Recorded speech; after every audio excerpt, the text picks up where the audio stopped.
pessoas têm síndrome do pânico e por aí vai. E Deus tocou no meu coração para falar sobre medo. E o texto escolhido foi esse para, talvez essa palavra de hoje não vá de encontro à sua necessidade, que quem sabe você está aí com a sua casa alicerçada em cima da rocha, estou falando emocionalmente, espiritualmente, e essas lutas não mexeram com a sua percepção espiritual. Mas todo mundo tem uma assimilação diferente das intempéries da vida.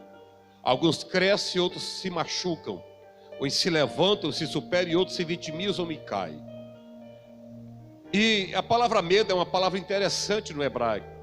A palavra medo no hebraico é pahad. E essa palavra pahad, ela vem de 3 letras: o bet, het e dalet.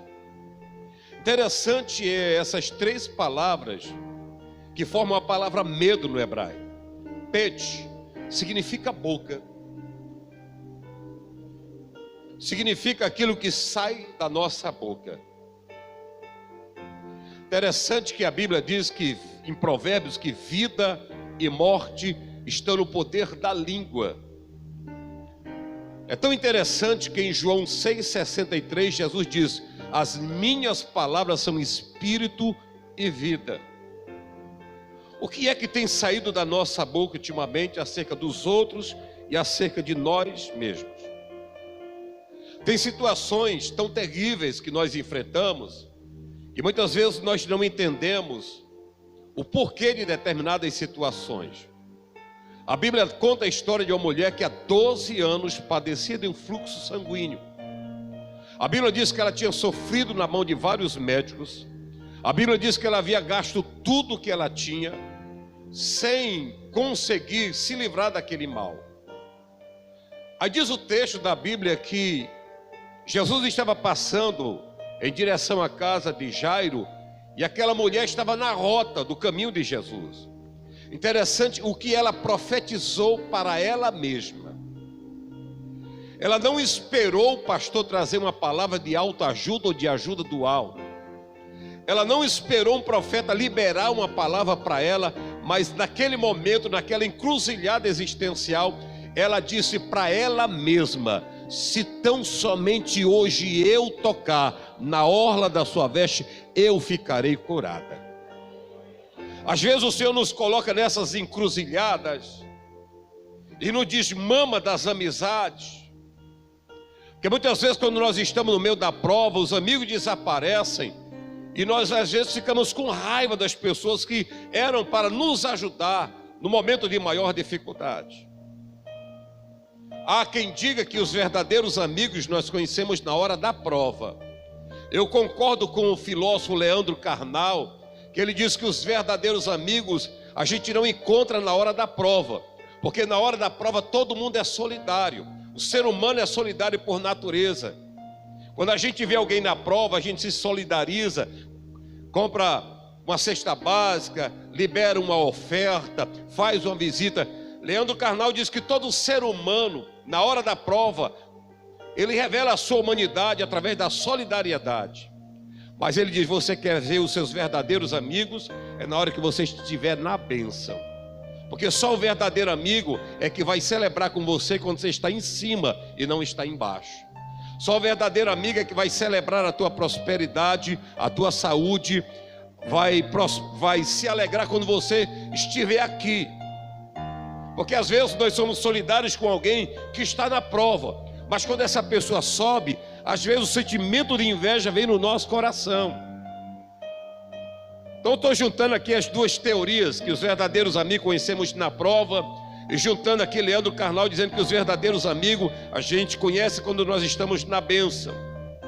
Mas essa mulher, ela estava numa encruzilhada para ela liberar a palavra para ela mesma: se tão somente eu tocar na orla da sua veste, ficarei curada. O que é que está saindo da nossa boca para nós mesmos?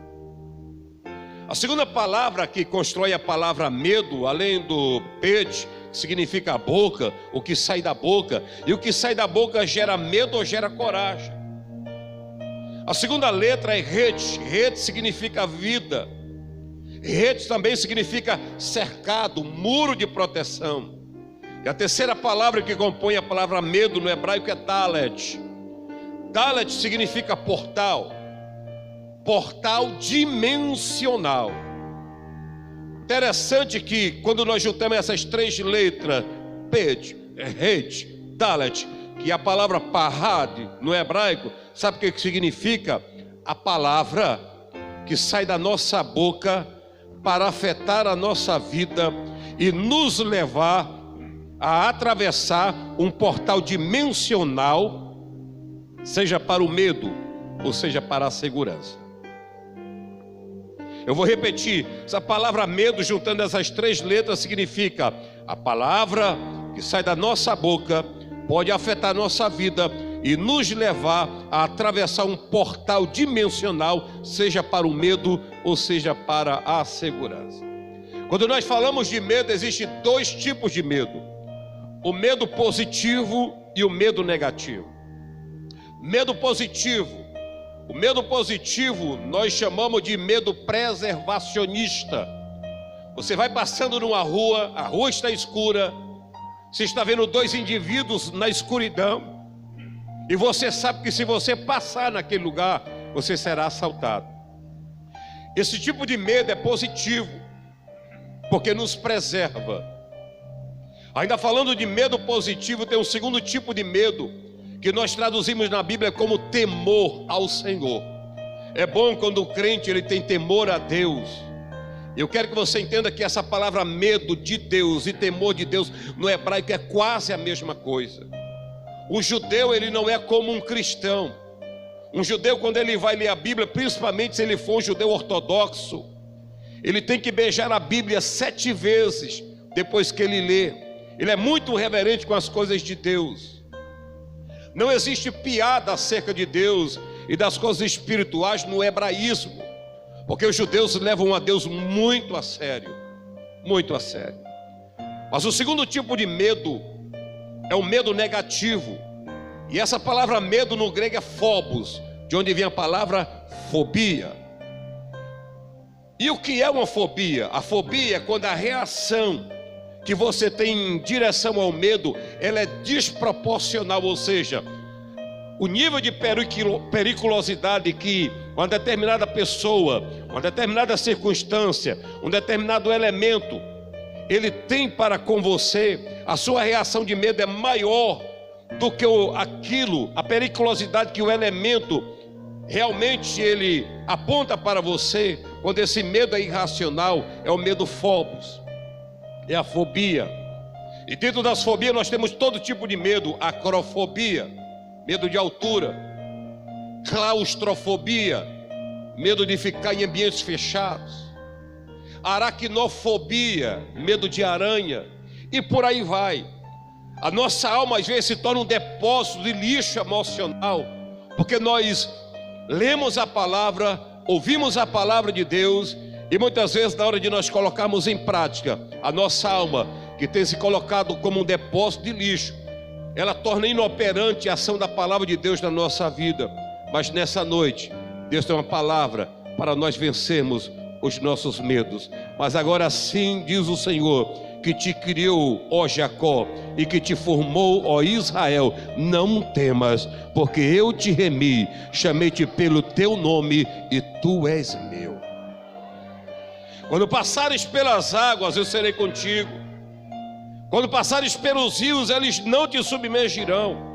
Quando passares pelo fogo, não te queimarás, nem a chama arderá em ti, porque eu sou o Senhor, o teu Deus, o Santo de Israel, o teu Salvador. Visto que fostes preciosa aos meus olhos, digno de honra, eu te amei.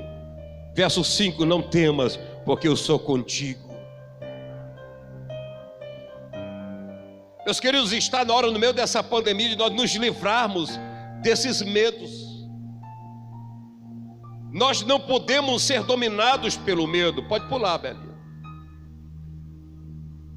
Pode pular, apaga as duas luzes lá, deu certo. Aí a doutrina nessa noite é esse tema aqui. Por quê? Por quê? não devemos deixar o medo nos dominar. Mais uma.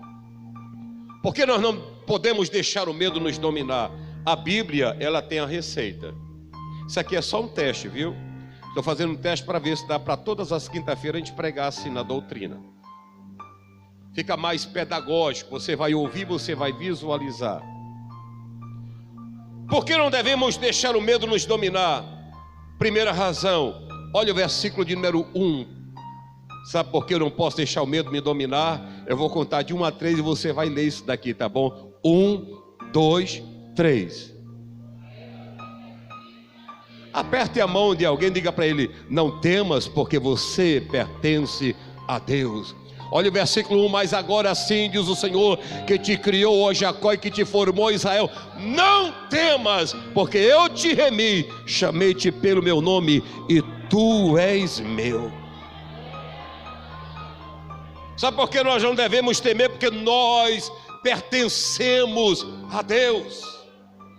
Eu e você não somos cachorros sem dono, nós pertencemos ao Senhor. Aí sabe o que ele diz aqui? Não temas. Assim diz o Senhor. Número 1, que te criou. Número 2, que te formou. E número 3, que te remiu. O grande problema na hora do medo é que nós temos um sentimento de que nós não pertencemos a Deus. Meu querido, se eu parasse a doutrina agora, só nesse ponto, já era o suficiente para você sair daqui sem um pingo de medo de nada. Porque quando a circunstância adversa viesse, quando o teu inimigo se levantasse contra você, você diria para a adversidade, para a tempestade, para o furacão que está vindo contra a sua vida, você levantaria a mão e dizia: eu pertenço a Deus. Mas agora assim diz o Senhor, que te criou, ó Jacó, e que te formou, a Israel, não temas, porque eu te remi, chamei-te pelo teu nome, tu és meu.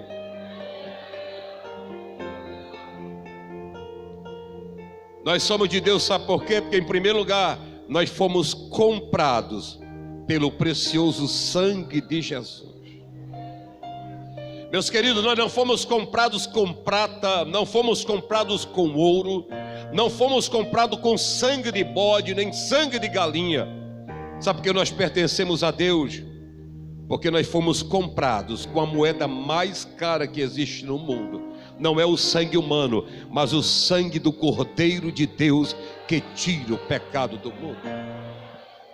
Quando nós olhamos Gênesis capítulo 22, aparece um cordeiro que é suficiente para salvar um homem. É o cordeiro que foi morto no lugar de Isaque. Gênesis 22 aparece um cordeiro que é suficiente para salvar um homem. Quando eu saio de Gênesis 22 e vou para Êxodo capítulo 14, nós vamos encontrar um cordeiro, o cordeiro pascal, que é suficiente para salvar a família. Uma família que mataria o cordeiro, pegaria o sangue e colocaria nos umbral da casa. Porque na noite da Páscoa o anjo da morte passaria sobre o Egito, e aquela casa que tivesse o cordeiro morto, o pai, a mãe, os filhos, estava tudo protegido. Em Êxodo capítulo 12 nós encontramos um cordeiro suficiente por uma família.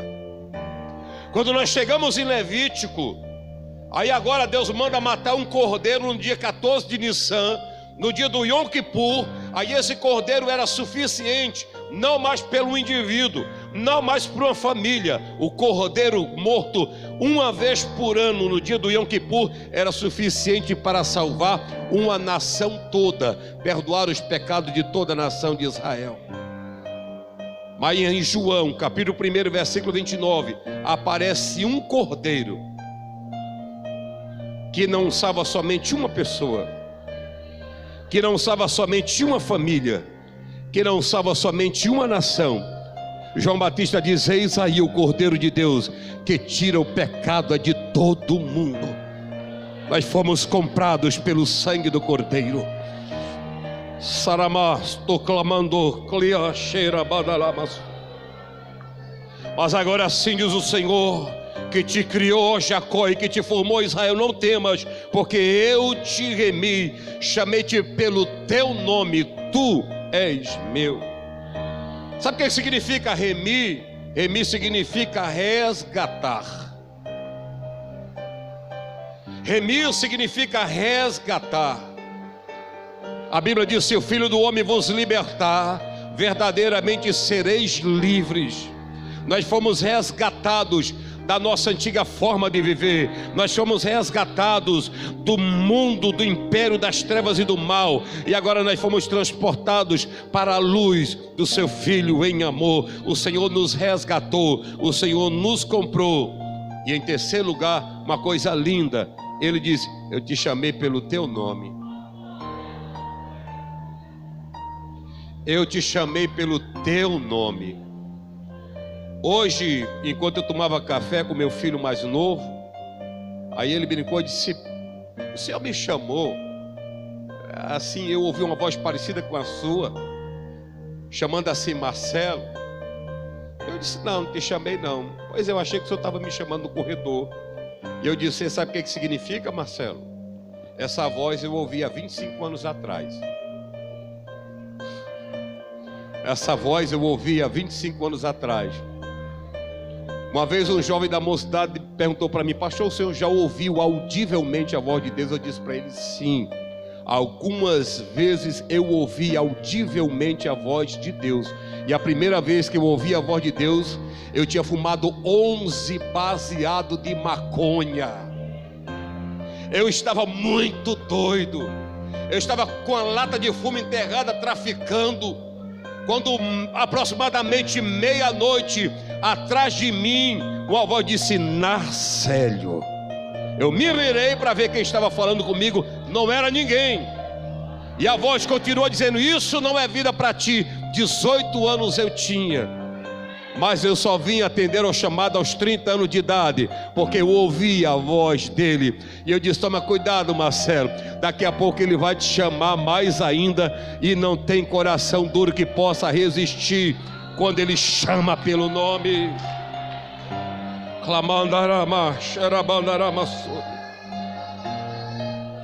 Mas agora sim, diz o Senhor, que te criou, ó Jacó, e que te formou, ó Israel, não temas, porque eu te remi, chamei-te pelo teu nome, e tu és meu.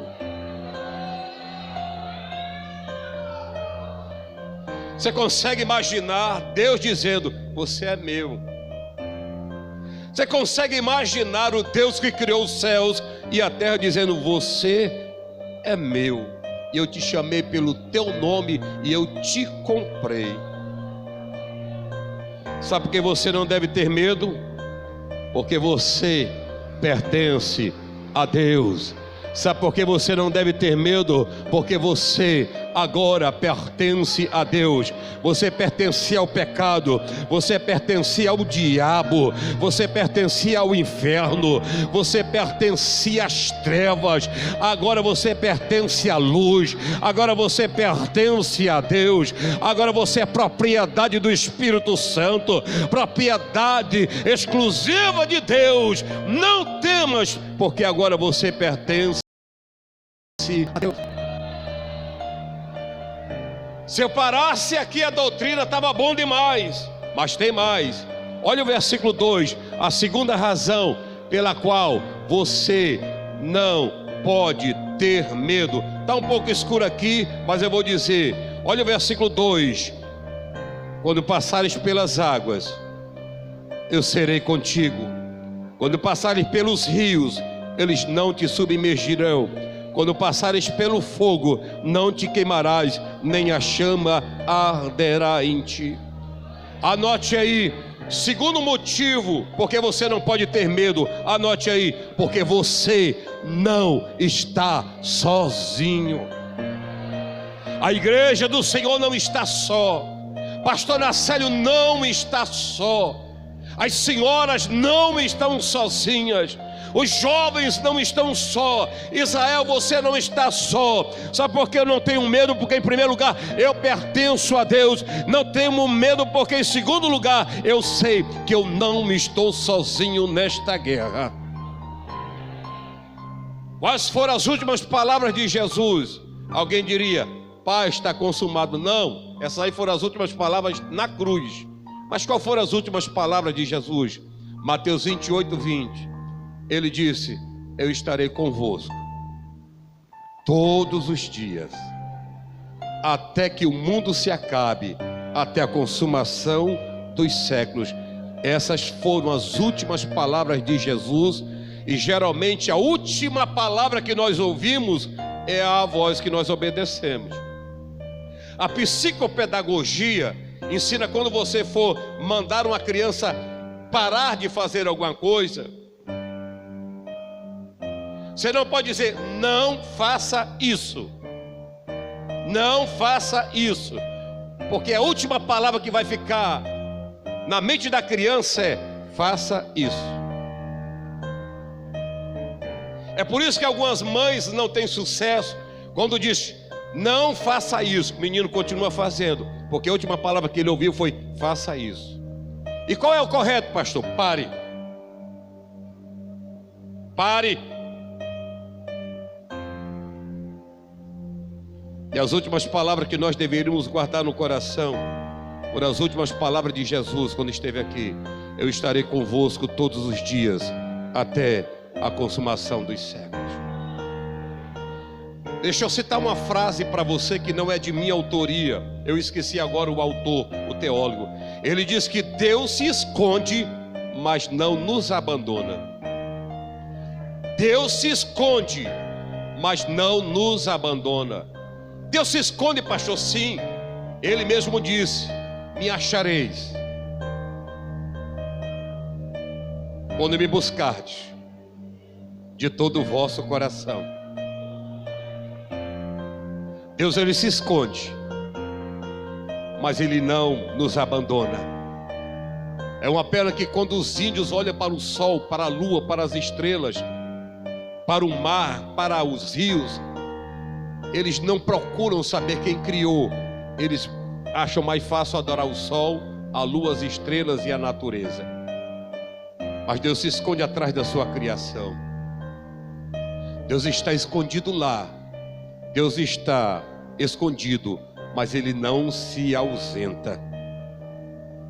Eu sei que nesse momento você que está me ouvindo e vai me ouvir ainda, pode estar questionando Deus, porque você sente, parece que Deus te abandonou. Você está numa crise depressiva, você está numa ansiedade terrível, síndrome do pânico, você está doente na alma. Parece que Deus lhe abandonou, mas ouça a palavra de Deus que diz: quando passares pelas águas, eu serei contigo. Quando passares pelos rios, eles não te submergirão. Quando passares pelo fogo, não te queimarás, nem a chama arderá em ti. Sabe por quê? Porque ele diz: eu serei contigo. Interessante que a nossa vida é feita de fogo e de água. A nossa vida é cheia de contradições, porque água e fogo são paradoxais, água e fogo são contrários. Mas ele fala nessa noite que quando nós estivermos passando pelos contrários da vida, pelos paradoxos da vida, seja no fogo, seja na água, ele estará lá. E porque ele vai passar nas contradições da vida, quando eu estiver passando pelo fogo, eu não vou me queimar. Quando eu estiver passando pelas contradições da vida, não estiver mais no fogo, estiver na água, eu não vou morrer afogado. Por quê? Porque quando passares pelas águas, eu serei contigo. Quando passares pelos rios, eles não te submergirão. Quando passares pelo fogo, não te queimarás, nem a chama arderá em ti.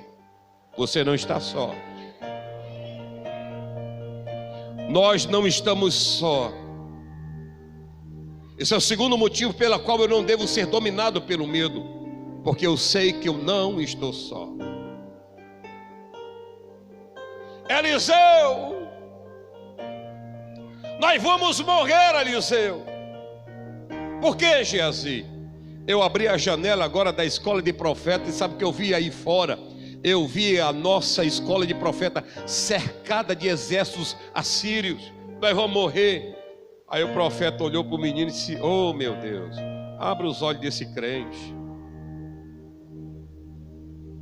Quando Eliseu disse agora abre a janela e olhe de novo. Quando o menino olhou, o menino disse: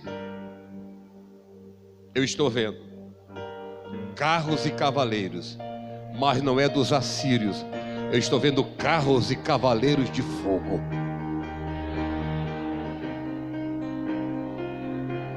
Quando Senaqueribe afrontou Jerusalém, sabe o que foi que o rei disse? Com ele está o braço de carne, mas conosco está o braço forte e poderoso do Senhor.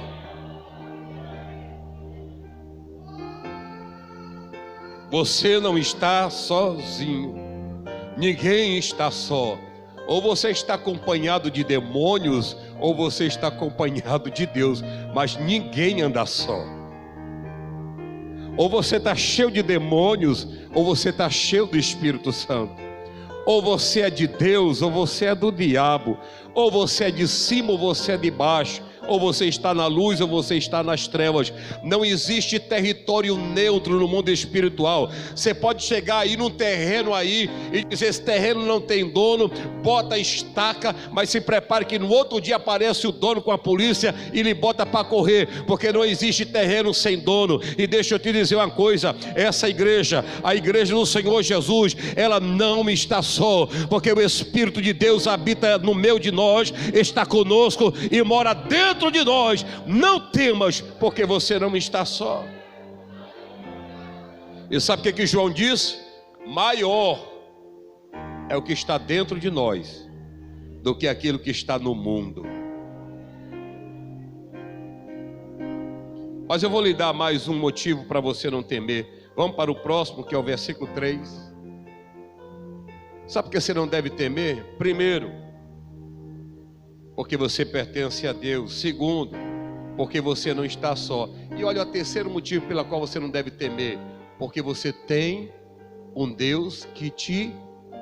Olha que imagem linda aí. Você dá para imaginar que esse rapaz está se afogando aí e foi se afogar, sabe aonde?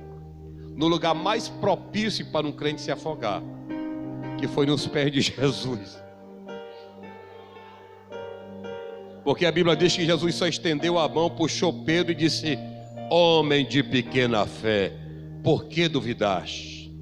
Aí a pergunta é: Pedro duvidou de quem? Pastor, Pedro duvidou de Jesus. Duvidou não. Se Pedro tivesse duvidado de Jesus, nem do barco ele tinha saído. Sabe de quem foi que ele duvidou? Ele duvidou dele mesmo. E quando eu começo a duvidar de mim mesmo, da minha missão, do meu do meu potencial, eu começo a afundar. Mas ainda bem que nós somos salvos. Por quê? Porque nós afundamos às vezes, mas é nos pés de Jesus, e a mão dele está estendida para nós, dizendo aqui no versículo 3: porque eu sou o Senhor teu Deus, o Santo de Israel, o teu Salvador. Qual é a situação que você está passando agora? É financeira? É emocional? É espiritual? É física? Ele está dizendo: não temas, porque você tem um Deus que te salva. Quando Israel foi levado cativo para a Babilônia, Israel passou 70 anos preso, 70 anos de chilindró, 70 anos de cadeia. E olha que a Babilônia, ninguém conseguia entrar e ninguém conseguia escapar. Por quê? Porque a Babilônia, os jardins suspensos da Babilônia, os muros da Babilônia, são uma das 7 maravilhas do mundo antigo. Os muros da Babilônia tinham 98 a 100 metros de altura. É muito alto. Você consegue imaginar um muro de 100 metros de altura, Nemuel? 100 metros de altura era um muro. Mais de 26 metros de largura. Não dá para derrubar um muro desse. E as portas eram de papel, era de madeira, era de ferro não, era de bronze. Tinha 100 portas fechando a muralha da Babilônia, 100 portas de bronze, material que resiste ao fogo, à pancada. E em cima dos muros tinha 250 torres de vigilantes, olhando quem chegava perto. Israel estava preso lá. E sabe qual era o sentimento dos judeus lá? Ezequiel 37 diz: eles estavam dizendo: nós somos como esses ossos secos, pereceu a nossa esperança, estamos cortados, Deus esqueceu de nós. Ninguém vai conseguir entrar aqui na Babilônia para nos libertar, e ninguém vai conseguir nos tirar daqui de dentro. Esse era o sentimento do povo judeu dentro do cativeiro da Babilônia. Mas sabe o que aconteceu? Isaías 45, o Senhor chamou um descrente. O cara não era crente. Cerca de 200 anos antes, Deus tinha falado através de Isaías, dizendo: Ciro, o meu ungido, a quem toma pela mão direita para bater as nações. 200 anos depois é que nasce esse rei, que 200 anos antes Isaías já tinha profetizado: Ciro, o meu ungido, a quem toma pela mão direita para bater as nações. Eu, o Senhor, irei adiante de ti, endireitarei os caminhos tortuosos, quebrarei as portas de bronze, despedaçarei os ferrolhos e te darei os tesouros da obscuridade, para que tu saibas que eu sou Deus, ainda que tu não me conheças. Que Deus é esse, cara? Sabe o que aconteceu? Ninguém conseguia derrubar a Babilônia, mas um dia o neto de Nabucodonosor, um rei chamado Beltesazar, isso está no capítulo 5 de Daniel, resolve tomar um porre, vinho. Aí ele achou que a prataria era insuficiente, mandou trazer os utensílios que os sumos sacerdotes e os sacerdotes usavam quando o templo existia. Sabe o que aconteceu? Na hora que ele começou a pegar os vasos do Senhor e profanou, não apareceu uma mão, apareceu só uma falange, rabiscando assim na parede: Mene, Mene, Tekel, Parzim, Ufarzim. Você consegue imaginar um dedinho fazendo cosca na parede?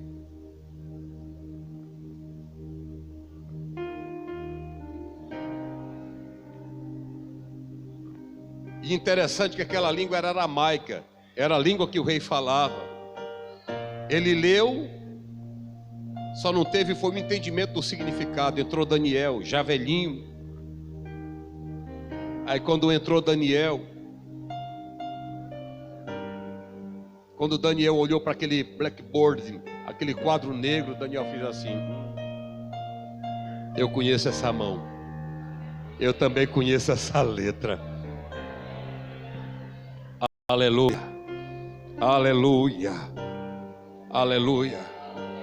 Aí o profeta Daniel, velhinho já não era um menino, já era um velho, disse: rei, a mensagem de Deus para ti é essa: ele te mediu, ele te pesou e ele vai te dividir. Tu vai morrer hoje. E não é que lá fora estava o homem que 200 anos antes dele nascer, Deus já tinha dito: Ciro, meu ungido, a quem tomo pela mão direita para bater as nações. Não é que o homem nasceu e estava lá do lado de fora, olhando como é que ele iria derrubar a Babilônia. Aí sabe o que aconteceu? Aí dentro da Babilônia tinha 2 soldados, Gobrias e Gádata, que eles viraram a casaca, foram lá e abriram as portas, irmão. O povo persa entrarem na Babilônia, a Babilônia naquela noite caiu. E sabe o que aconteceu? Qual era o tesouro da obscuridade que estava preso dentro da Babilônia? Era o povo de Deus que estava lá. Aí o rei Ciro, no ano 538, assinou uma carta mandando os judeus voltarem para Jerusalém para adorarem o Deus deles. Sabe por quê? Nosso Deus é um Deus que nos salva, porque eu sou o Senhor teu Deus, o Santo de Israel, o teu Salvador.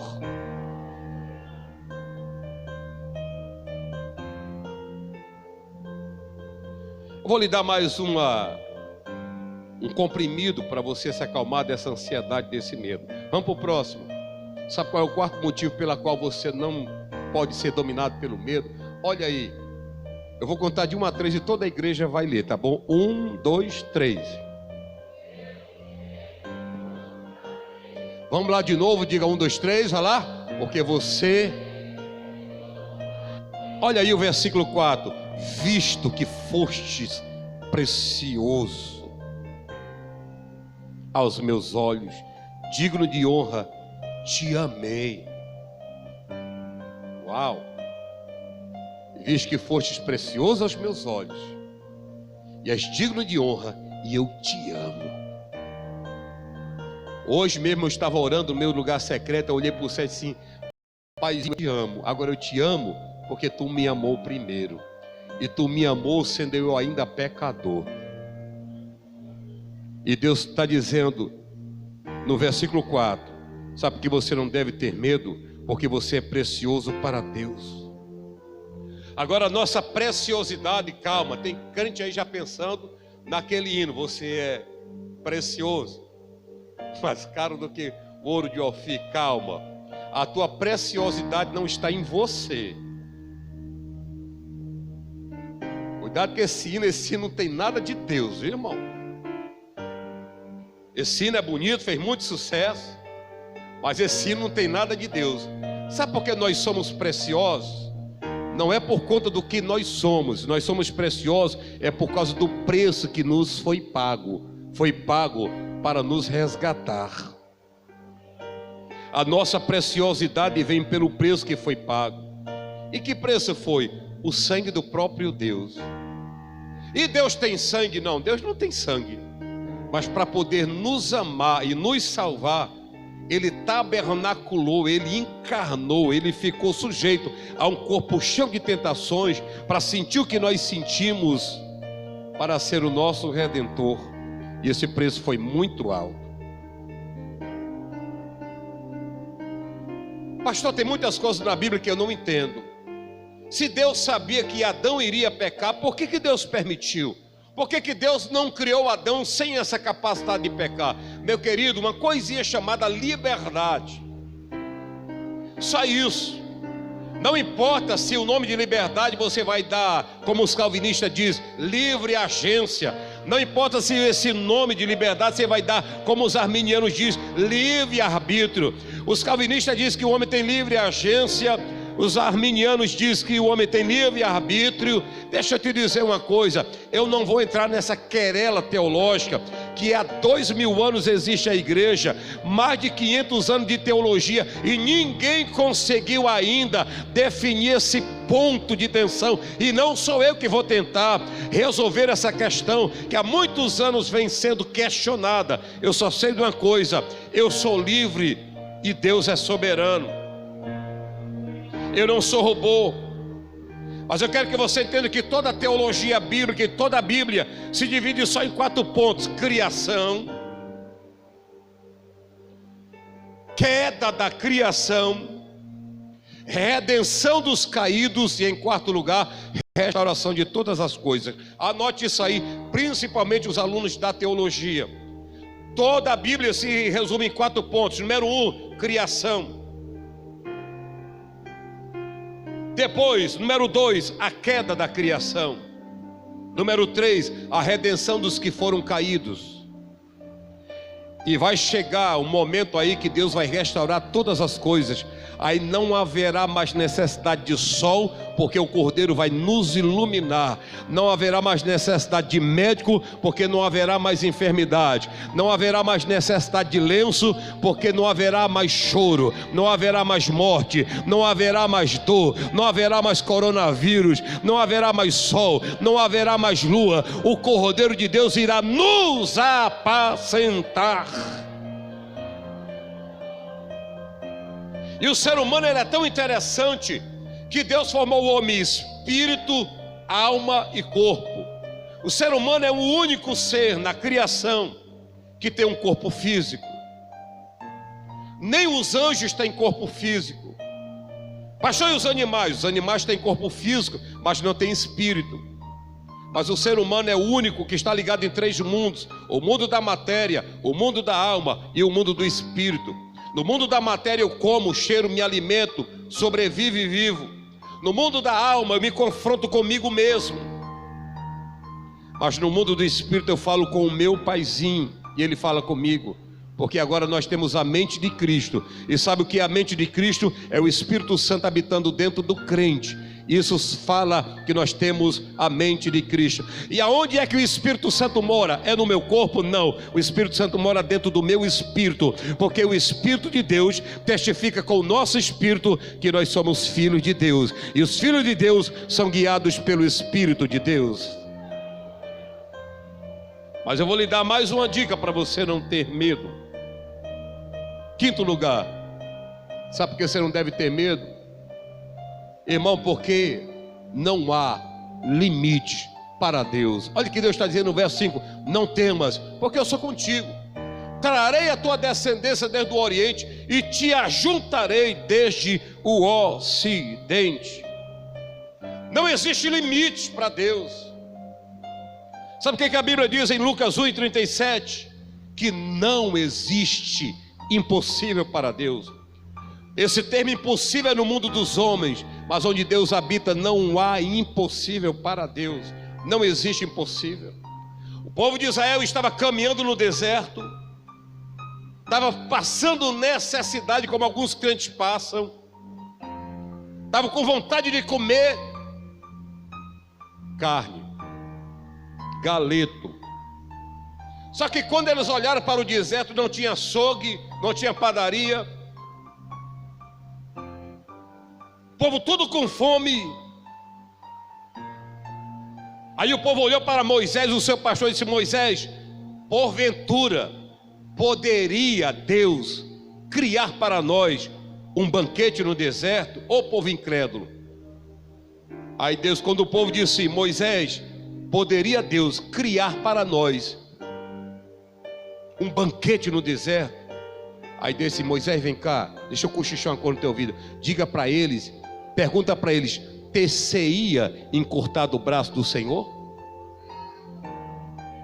Diga para eles: o meu braço diminuiu. Pois diga que eles vão comer carne até sair pelo nariz.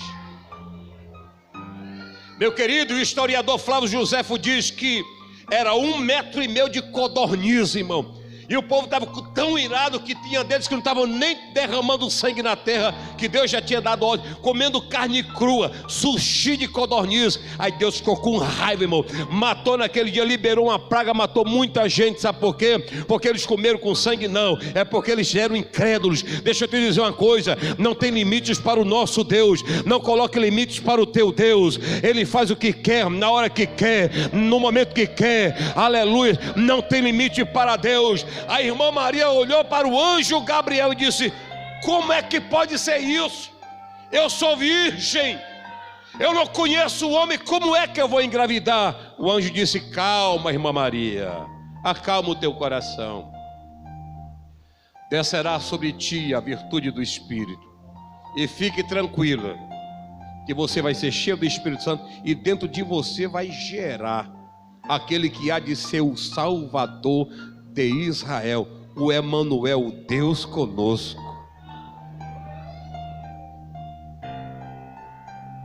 Quando o Senhor trouxe do cativeiro os que voltaram a Sião, estávamos como os que sonham.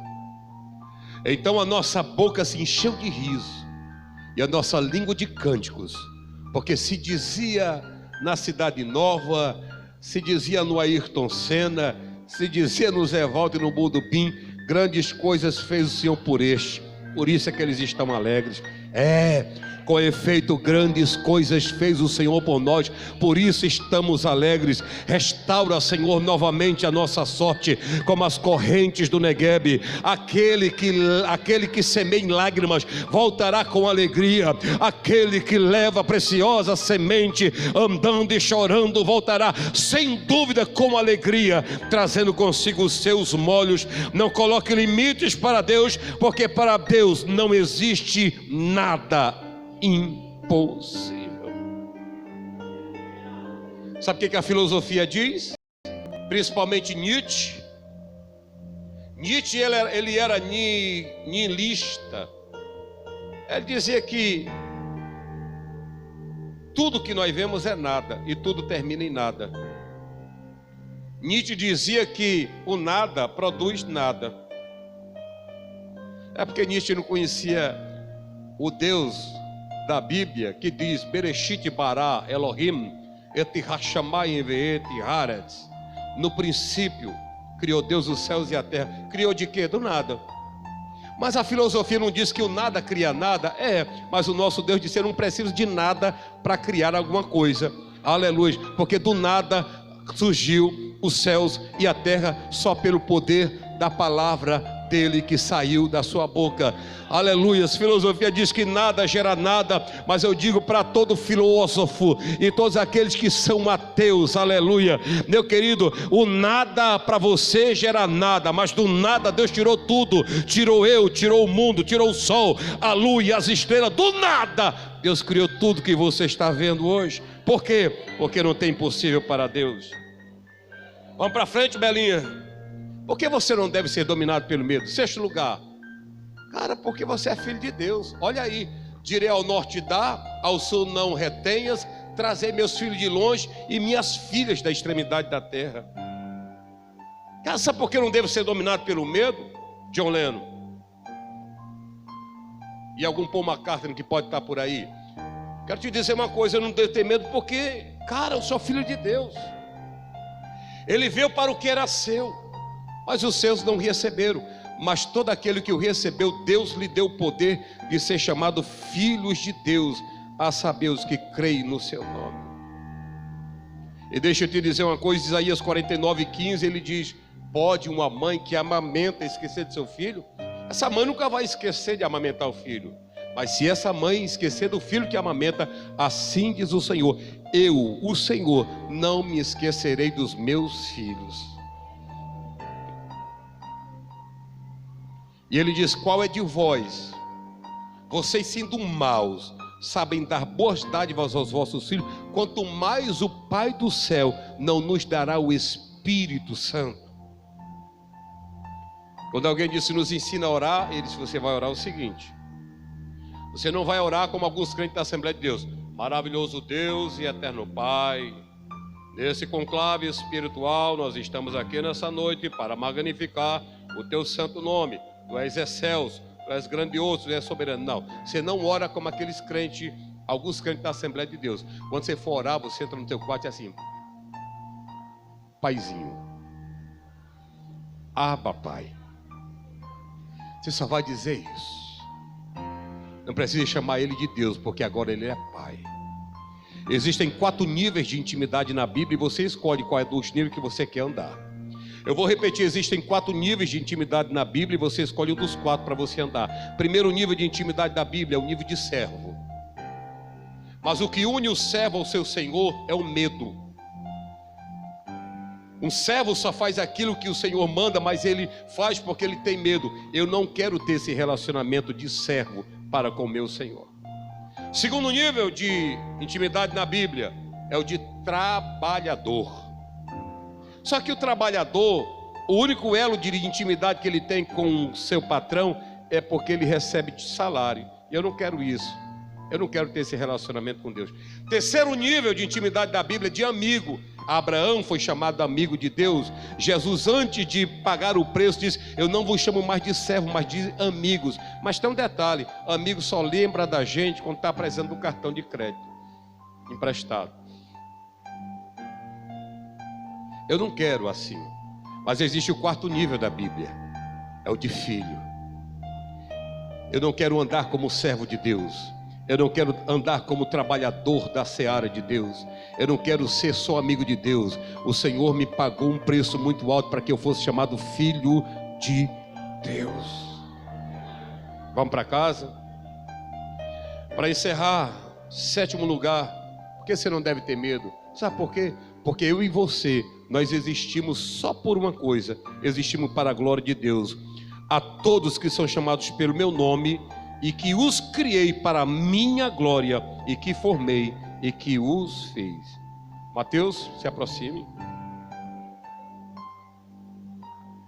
Eu queria que você colocasse aí na Bíblia, aí, aqui em cima, pode ser? o versículo 13? Não dá? Então, você que está me acompanhando, vem no verso 13 que eu vou terminar a mensagem. Isaías 43, 13 diz: ainda antes que houvesse dia, eu sou.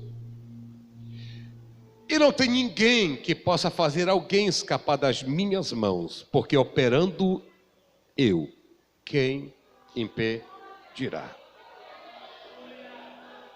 Ainda antes que houvesse dia, eu sou. Essa palavra eu sou, no latim imagodei, no grego egoeimi, e no hebraico iarie, eu sou. Ainda antes que houvesse dia, eu sou. E não tem ninguém que possa fazer alguém escapar das minhas mãos, porque operando eu, quem impedirá? Se Deus está comigo, por que temer? Se Deus está comigo, sobe Mateus. Se Deus está comigo, por que é que eu vou ter medo? Receba essa palavra e esse louvor para o seu coração.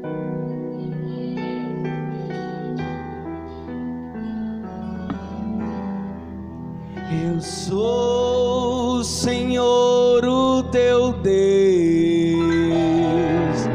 Eu sou o teu protetor. Eu sou o teu fiel amigo.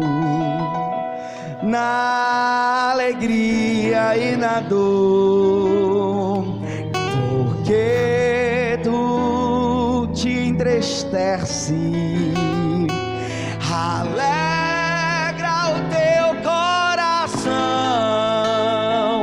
te lembras que eu ainda te amo, sou eu que te tomo pelas minhas mãos.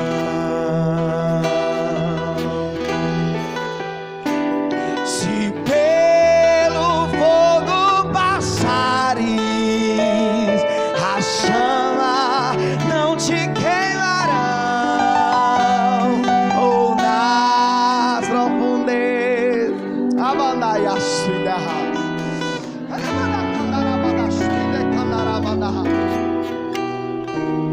eu sou aquele que te guarda, eu vejo os caminhos teus, volte agora mesmo para mim. Irei mandar e a sua terras.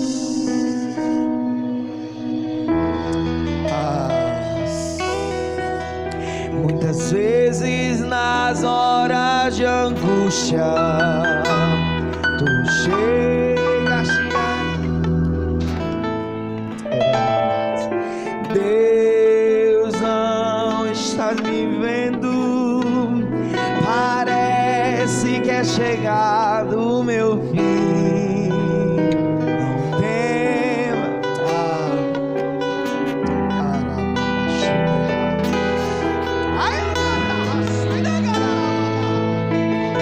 te lembra que eu ainda te amo.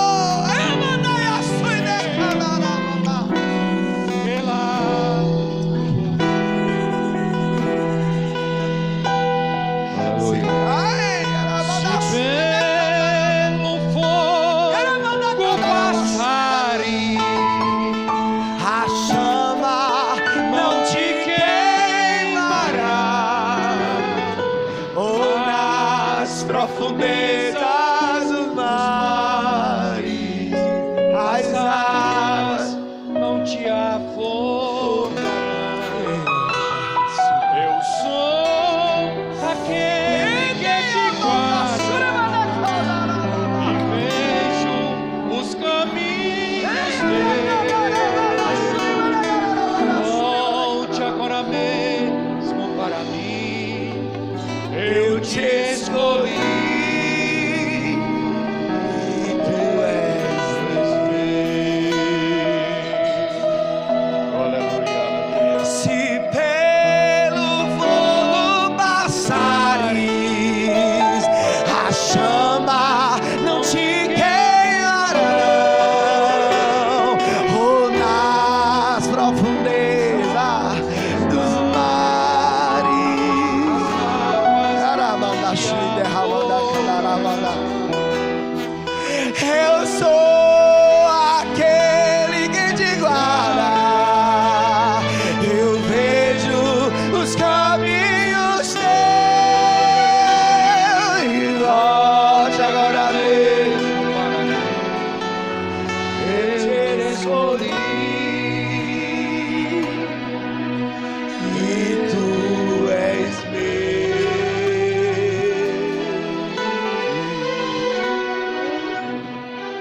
Você pode adorar o Senhor? Pelo fogo passares, as chamas não te queimarão, ou nas profundezas dos mares as águas não te afogarão.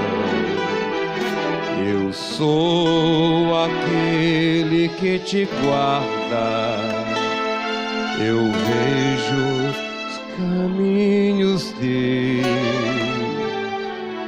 Volte agora mesmo para mim, eu te escolhi